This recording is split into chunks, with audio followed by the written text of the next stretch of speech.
आज की वीडियो एक अलग विषय पर है। जोधपुर में हमारे एक क्लाइंट हैं जिनकी बेटी वहीं की एक कंपनी में उच्च अधिकारी है। एक दिन दोपहर को साइबर ऑफेंसेस विंग वाली पुलिस उनके घर आई, उनका एड्रेस पूछा, घर का टेलीफोन नंबर पूछा और यह पूछा कि आपके घर में कौन इंटरनेट का इस्तेमाल करता है। इन्होंने बताया कि मेरी बेटी इस्तेमाल करती है। बेटी को बुलवाया गया तो पुलिस वालों ने कहा कि वे उस बेटी को अरेस्ट करना चाहती हैं। पुलिस के अनुसार बेंगलोर की रहने वाली एक महिला के इंस्टाग्राम प्रोफाइल के साथ दूसरे इंस्टाग्राम प्रोफाइल के द्वारा अश्लील मैसेजेस और फोटोग्राफ्स भेजे गए थे। सेक्शन 354D, 509 आईपीसी तथा सेक्शन 67A आईटी एक्ट के तहत केस दर्ज किया गया था और पुलिस उनकी बेटी को अरेस्ट करना चाहती थी। काफी कुछ कहने सुनने के बाद, अनुनय विनय करने के बाद पुलिस वालों ने कहा कि ठीक है, आप जल्दी से अपनी एंटीसिपेटरी बेल ले लीजिए, वरना तो हमें इनको अरेस्ट करना ही होगा। पुलिस के जाने के बाद उन सज्जन ने अगले दिन अपने एडवोकेट से कहकर बेटी के लिए एंटीसिपेटरी बेल की एप्लीकेशन लगवाई। जैसा कि हम प्राय कहते हैं, सस्ते एडवोकेट बहुत घातक परिणाम देने वाले होते हैं। तो यहाँ भी सेशंस कोर्ट में जो बेल एप्लीकेशन लगाई थी उसमें अनेक बातों की कमी थी और वह बेल एप्लीकेशन खारिज हो गई। अंत में उन्होंने इंडियन लीगल सिस्टम को ढूंढा, सर्च किया और फिर उसके बाद हमसे संपर्क किया। हमने सारी बात सुनी, फाइल पढ़ी और उन्हें अपना लीगल ओपिनियन दिया। जो लीगल ओपिनियन हमने दिया उसे सुनकर उन लोगों को सही रास्ता दिखाई दिया। उनमें से एक सज्जन जो उनके साथ ही आए हुए थे, उन्होंने अपना परिचय देते हुए हमें बताया कि वे जोधपुर बेंच के सामने प्रैक्टिस करने वाले एक एडवोकेट हैं और अब उन्हें सही रास्ता मिल गया है। आज की वीडियो में उसी लीगल ओपिनियन को आपके साथ शेयर कर रहे हैं। हमने कहा कि आपको एंटीसिपेटरी बेल तो चाहिए ही नहीं, एक दूसरा रिलीफ मांगा जाए ताकि साइबर ऑफेंसेस विंग वाली पुलिस आपको मनमर्जी से अरेस्ट ना कर पाए। कोर्ट को भी वह रिलीफ आपको देना ही होगा। वस्तुतः आप घर बैठे होते हैं और आपके मोबाइल फोन का दुरुपयोग हो जाता है, पुलिस आपको पकड़ने आ जाती है। ऐसे में आपको यानी कि सभी व्यूअर्स को इन बातों की गहन जानकारी होनी चाहिए। सुनिए, इस वीडियो में हम बताते हैं। इंडियन लीगल सिस्टम से सहायता पाने के लिए इसका मेंबर होना जरूरी है। जब आप सामने लिखे व्हाट्सएप नंबर पर व्हाट्सएप मैसेज भेजते हो तो तत्काल ही आपको विधि लिखकर भेज दी जाती है, जिसके द्वारा आप हमारे मेंबर बन सकते हैं और हमारी सर्विसेज का लाभ लेते रह सकते हैं। इसलिए केवल व्हाट्सएप मैसेज के द्वारा ही संपर्क करें। प्रोसिक्यूशन का आरोप था कि एक महिला को इंस्टाग्राम पर एक अन्य इंस्टाग्राम प्रोफाइल से अश्लील मैसेजेस और फोटोग्राफ्स भेजे गए थे। जिस अन्य इंस्टाग्राम प्रोफाइल से उन अश्लील मैसेजेस व फोटोग्राफ्स को भेजा गया था, वह एक लड़के के मोबाइल नंबर जो सामने स्क्रीन पर दिख रहा है उस पर एक्टिवेट किया गया था। लेकिन उन अश्लील मैसेजेस और फोटोग्राफ्स को मोबाइल द्वारा भेजे जाते समय जिस आईपी एड्रेस का इस्तेमाल किया गया था, वह फोन कनेक्शन हमारे क्लाइंट के नाम में था और उस पर उपलब्ध इंटरनेट को उनकी बेटी इस्तेमाल करती थी। इस सारे मामले में पुलिस ने section 354D, 509 IPC read with 67A IT act के तहत केस दर्ज कर लिया था। जब आरोपी लड़की के लिए एंटीसिपेटरी बेल लगाई गई तो उसे संबंधित सेशंस कोर्ट ने खारिज कर दिया। और बहुत मजेदार बात यह है कि उन आधारों पर कर दिया जो सुप्रीम कोर्ट के निर्देशों का खुला उल्लंघन है।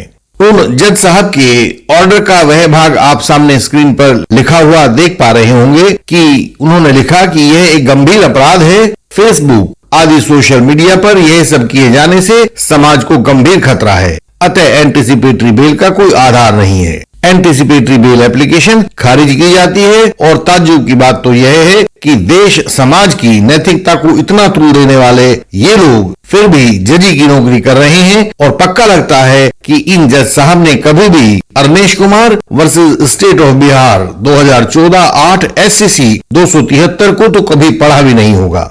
सवाल है कि यह आईपी एड्रेस क्या होता है? जवाब है कि जब भी कोई डिवाइस माने जैसे मोबाइल फोन, लैपटॉप, टैब आदि किसी भी इंटरनेट के संपर्क में आता है तो वह इंटरनेट उसका एक वर्चुअल नाम रख देता है जो कि एक इंटरनेशनल प्रोटोकॉल के मुताबिक होता है। यही एड्रेस यही नाम आईपी एड्रेस या इंटरनेट प्रोटोकॉल एड्रेस कहलाता है। टेक्निकल दृष्टि से यह IPv4 और IPv6 दो श्रेणियों का होता है। IPv6 IPv4 का एक एडवांस्ड वर्जन है। उनकी शायद यहाँ अभी इस वीडियो में आवश्यकता नहीं है, तो इसलिए उनके ऊपर विचार नहीं किया जा रहा। सवाल है कि मैक एड्रेस क्या होता है। मैक एड्रेस का पूरा नाम मीडिया एक्सेस कंट्रोल एड्रेस होता है। जब भी किसी डिवाइस को बनाया जाता है, किसी मोबाइल फोन को बनाया जाता है, लैपटॉप को बनाया जाता है, टैब को बनाया जाता है, तो उस डिवाइस का निर्माता उस डिवाइस पर एक नंबर लिख देता है और उसी नंबर को हम मैक एड्रेस कहते हैं। जब तक कोई डिवाइस नष्ट नहीं होता है, उसका मैक एड्रेस वही रहता है, अर्थात यह कभी नहीं बदलता है। यह उसके हार्डवेयर का एड्रेस होता है, हार्डवेयर का नंबर होता है। अगला सवाल है कि आप अपने डिवाइस का मैक एड्रेस कैसे जान सकते हो। इसके लिए फोन में खुद का मैक एड्रेस देखने के लिए इन स्टेप्स को फॉलो करना होता है। सबसे पहले अपने फोन को किसी भी वाईफाई या ब्लूटूथ से कनेक्ट कर लें। इसके बाद सेटिंग्स में जाएं। सेटिंग्स में जाने के बाद अबाउट फोन में जाएं और अबाउट फोन के अंदर स्टेटस में जाएं। स्टेटस में जब आप जाएंगे तो आपको अपने डिवाइस का मैक एड्रेस लिखा हुआ दिख जाएगा। कंप्यूटर या लैपटॉप में मैक एड्रेस देखने के लिए इन स्टेप्स को फॉलो किया जाना चाहिए। सबसे पहली बात है, आप कीबोर्ड में Windows+R का बटन दबाएंगे।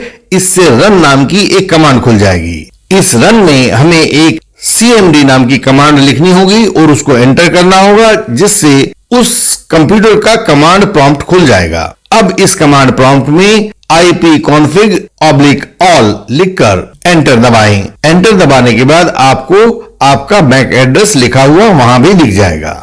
सवाल है, क्या किसी मोबाइल फोन का IP एड्रेस हमेशा समान रहेगा? नहीं, जब भी वह अलग अलग इंटरनेट के संपर्क में आएगा तो उसका IP एड्रेस बदल जाएगा। आपके मोबाइल का IP एड्रेस जो आपके ऑफिस के इंटरनेट के संपर्क में होगा, वह घर के इंटरनेट के संपर्क में आने से मोबाइल का IP एड्रेस फिर बदल जाएगा। दूसरी ओर एक इंटरनेट नेटवर्क में जितने भी इलेक्ट्रॉनिक डिवाइसेस होंगे, जैसे आपका मोबाइल फोन होगा, आपका लैपटॉप होगा, टैब होगा, तो जितने भी इलेक्ट्रॉनिक डिवाइस होंगे उन सबके IP एड्रेसेस तथा मैक एड्रेसेस अलग अलग होंगे। जब तक इन दोनों एड्रेसेस का यानी कि IP एड्रेस का और मैक एड्रेस का अंतिम मिलान नहीं होगा, तब तक यह सुनिश्चित नहीं किया जा सकेगा कि विच device is the offending device. सवाल है कि IP एड्रेस किस रूप में लिखे होते हैं। जवाब है, IP एड्रेस के 4 भाग होते हैं, जिनमें से पहले 2 भाग पूरे नेटवर्क के लिए होते हैं, जो भी नेटवर्क कनेक्शन आपको मिला है उसके आइडेंटिफिकेशन के लिए होते हैं, और अंतिम 2 भाग उस डिवाइस के होते हैं जो उस इंटरनेट कनेक्शन के साथ जुड़ा हुआ है। जैसे IP एड्रेस कुछ इस तरह लिखे वाले होते हैं। हम आपके सामने 2-3 IP एड्रेसेस ये लिखे हुए दिखाई दे रहे हैं। इनमें से